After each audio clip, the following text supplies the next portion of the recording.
This is the high-purity reverse osmosis system. Commonly called the RO, it is a fully automated process with automatic controls and alarm system. An RO water system includes pre-filtration for particulate matter and chlorine reduction with carbon treatment. So, what is reverse osmosis? To best understand reverse osmosis, let's first look at normal osmosis. To illustrate, imagine a semi-permeable membrane with fresh water on one side and concentrated solution on the other, such as salt water. If normal osmosis takes place, the fresh water will pass through the membrane to dilute the concentrated solution. In reverse osmosis, pressure is exerted on the side with the concentrated solution to force the water molecules through the membrane to the freshwater side. This retains the salt to give us salt-free water. Particulate filtration at 5 microns is the first step in the treatment process. This filter ensures that all particulate matter is removed prior to the next step of filtration, as well as less long-term maintenance of the RO membranes.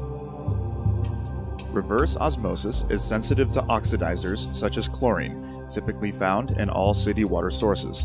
Therefore, the process and water RO water system includes granular activated carbon, commonly called GAC. The GAC is an absorbent and will reduce the levels of chlorine being sent to the RO membranes. The effluent of the carbon column passes through a higher micron capture filter to capture any carbon fines that may have been released from the vessel.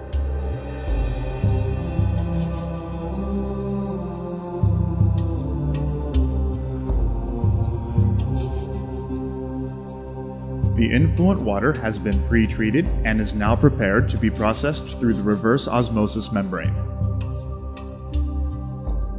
As the water passes through the RO membrane, there is a low pressure switch to protect the pump against low inlet flow or pressure. There are panel-mounted pressure gauges to monitor the pre-treatment and reverse osmosis inlet and outlet pressures. The neighboring control panel is used to monitor water quality and facilitate operational functions. There are 3 streams that exit the reverse osmosis process.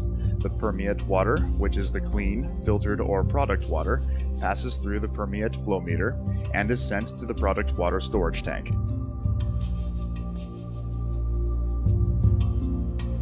At higher salt levels, the concentrate is sent to sanitary sewer, or in some cases non-critical locations for reuse, also known as gray water recycle. In higher water recovery applications, a small percentage of the concentrate water is sent back to the inlet of the RO membrane for recycle. The salt removal reverse osmosis step is complete and the filtered water is stored for distribution and use. The product water is fed from the bottom of the tank to the distribution pump, where it will be post-treated before being fed to the facility points of use. The clean water low in salts, typically stored for a period of time, is a target for bacterial growth. Therefore, the process and water system includes a germicidal ultraviolet disinfection unit for bacteria control.